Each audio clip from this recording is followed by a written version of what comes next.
After 2 nights of property destruction and conflict, the chief of the Sipakanakety First Nation says commercial fishermen are being allowed to attack band members.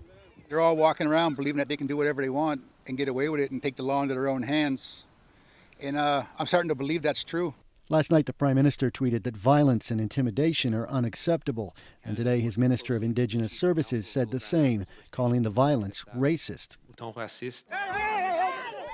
But on the ground in Nova Scotia, the federal government is mostly just absent, says the province. We don't have any authority over the fishing industry. No matter how much I want to resolve this issue, I don't have any authority to do so. That's why it's critical for the national government to be there. It would be great if he would lend his voice to calling for calm, because we're seeing a very awful situation in Digby County, and we need all voices to ask people to remain calm at this point.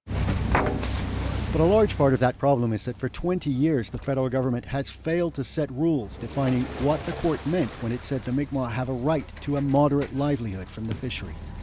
Commercial fishermen accused the Federal Department of Fisheries of failing to uphold its own conservation rules or enforce seasonal closures, putting the lobster stock at risk. Our issues are not with each other or Indigenous versus non-Indigenous. Our issues are all with the minister and her lack of action. And the result is the chaos that we've seen this week in Nova Scotia. As for Chief Sack, he says he's ready for more trouble. So we have to take it into our own hands. We will. Like we have, every day I'm getting messages, should we come?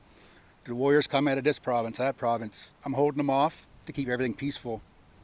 But if there's no protection for us, we're going to have to go with the forces we need to. Come get it! With all the pieces in place for more escalation, one thing both sides and the province agree on is that the federal government has been too hands-off and needs to get off the fence. Evan Dyer, CBC News, Ottawa.